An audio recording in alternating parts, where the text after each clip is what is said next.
Hi hello friends, welcome to back our channel. ఈరోజు వీడియోలో కర్పూరాన్ని పూజకు మాత్రమే కాకుండా వేరే పండ్లకు కూడా ఉపయోగించవచ్చు. దీని నుంచి ఎక్కువగానే ఇంట్లో యూజ్ అయ్యే కొన్ని కిచెన్ టిప్స్ షేర్ చేస్తున్నాను. చూడండి, మీకు ఈ టిప్స్ ఇష్టమైతే అలాగే ఒక లైక్ చేయండి. టిప్ నెంబర్ 1, ఇక్కడ నేను ఒక బకెట్లో నీళ్లు తీసుకున్నాను.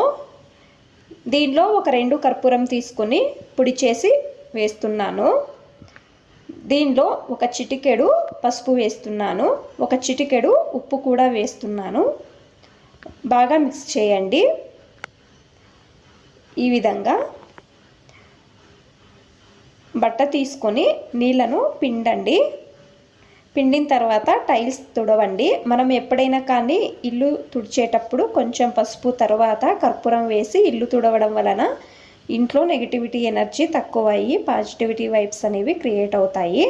అలాగే చిన్న ఈగలు కానీ దోమలు కానీ వంటింట్లో స్లాబ్ పైన తిరుగుతుంటే అవి కూడా తక్కువ అవుతాయి. ఈ టిప్స్ ఇష్టమైతే ప్లీజ్ ఒక లైక్ చేయండి, అలాగే సబ్స్క్రైబ్ చేయండి. టిప్ నెంబర్ 2, ఇక్కడ నేను టెంకాయ చిప్పను తీసుకున్నాను. దీనిలో మనము వెల్లుల్లిని ఒలిచిన తర్వాత పొట్టును పక్కన పడేస్తాం కదా, ఆ పొట్టు తీసుకొని టెంకాయ చిప్పలో వేస్తున్నాను. అలాగే ఒక 2 లవంగాలు వేస్తున్నాను, 1 వెల్లుల్లిని వేస్తున్నాను. దీంట్లో కొంచెం టెంకాయ నారును వేస్తున్నాను. అలాగే ఒక 2 కర్పూరం తీసుకొని పొడి చేసి వేస్తున్నాను. తర్వాత వెలిగించండి. వెలిగించిన తర్వాత పొగ వస్తుంది కదా, ఇది బాగా వెలిగి పొగ వచ్చేంత వరకు అలాగే వదిలేయండి. పొగ వచ్చిన తర్వాత చూడండి, ఈ పొగను అన్ని మూలలో పొగను చూపించడం వలన ఇంట్లో ఉండే దోమలు బొద్దింకలు అన్నీ కూడా తక్కువ అవుతాయి.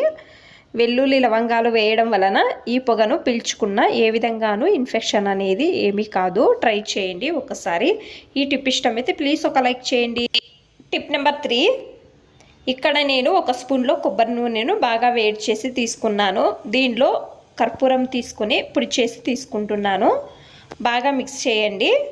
గోరువెచ్చగా అయిన తర్వాత ఇది పిల్లలకు కోల్డ్ అయినప్పుడు గొంతుకు ఎదభాగంలో చెవుల వెనకాలను ఈ నూనెను అప్లై చేయడం వలన కోల్డ్ అనేది తక్కువ అవుతుంది. కొంచెం పొద్దున రాత్రి అప్లై చేయండి. ఈ టిప్ ఇష్టమైతే ప్లీజ్ ఒక లైక్ చేయండి, అలాగే సబ్స్క్రైబ్ చేయండి. టిప్ నెంబర్ 4, ప్లేట్లో కర్పూరము తర్వాత అగరబత్తి కడ్డీలను చిన్నగా చేసుకుంటున్నానండి. చూడండి, ఈ విధంగా అండి. చేతులతో అంటే చాలండి, నీట్గా వచ్చేస్తుందండి. చూడండి, నేను వీడియోలో చూపిస్తున్నాను కదండి. ఈ విధంగా చూడండి, అన్నీ కూడా తీసుకున్నానండి. ఇది పౌడర్ చేసుకోవాలండి. అంటే ఈ 2 కర్పూరము అగరబత్తి కడ్డీలను కూడా పౌడర్ చేసుకుంటున్నానండి. చూడండి, పౌడర్ చేసుకున్నానండి. ఒక బౌల్లో తీసుకున్నానండి. తర్వాత కొద్దిగా వాటర్ తీసుకున్నానండి. వాటర్ తీసుకున్న తర్వాత బాగా మిక్స్ చేసుకోవాలండి.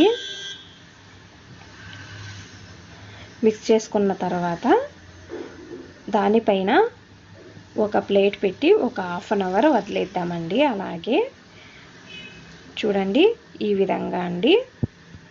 నేను ఇప్పుడు ఒక హాఫ్ అన్ అవర్ అయిన తర్వాత మీకు చూపిస్తానండి.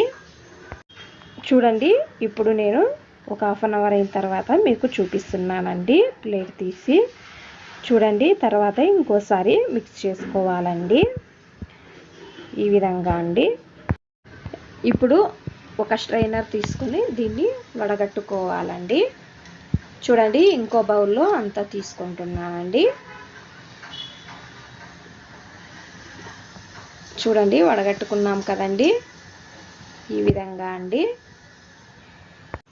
ఇప్పుడు మనము కొంచెం కాటన్ తీసుకోవాలండి. చూడండి, చిన్న ఉండలుగా చేసుకొని ఈ విధంగా అంతా డిప్ చేసుకొని, మనం ఇందాక వడగట్టుకున్నాం కదండి, అందులో డిప్ చేసుకొని ఒక ప్లేట్లో తీసుకుంటున్నానండి. చూడండి, ఈ విధంగా అండి. మనకు అంటే ఎక్కడి నుంచి బొద్దింకలు వస్తాయో ఆ ప్లేస్లో పెడితే చాలండి. బొద్దింకలు రావండి దీని వాసనకు. చూడండి, నేనంతా తీసుకున్నానండి. ఈ విధంగా అండి. నేను ఎక్కడెక్కడ పెడుతున్నానో కూడా చూపిస్తున్నానండి. చూడండి, ఈ విధంగా కౌంటర్ టాప్ పైన, తర్వాత గ్యాస్ స్టవ్ కింద,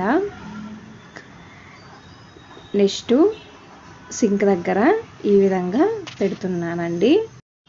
చూడండి, ఇంకా కొంచెం లిక్విడ్ మిగిలింది కదండి, దీన్ని ఈ విధంగా వేస్ట్ బాటిల్ ఉండే దానిలో వేసుకుంటున్నానండి.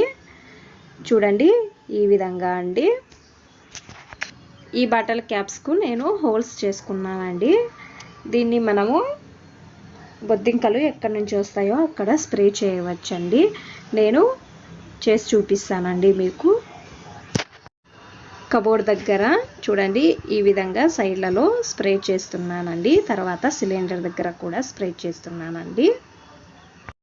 ఈ విధంగా చేయడం వలన మనకు మన ఇంట్లో బొద్దింకలు అనేవి రావండి. ట్రై చేయండి ఒకసారి. ఈ టిప్ ఇష్టమైతే ప్లీజ్ ఒక లైక్ చేయండి, అలాగే సబ్స్క్రైబ్ చేయండి. ఇంకా ఎక్కువ మంది నా ఛానల్ని సబ్స్క్రైబ్ చేసుకోకుండా చూస్తున్నారండి, ప్లీజ్ సబ్స్క్రైబ్ చేసుకోండి. Thanks for watching. ధన్యవాదాలు.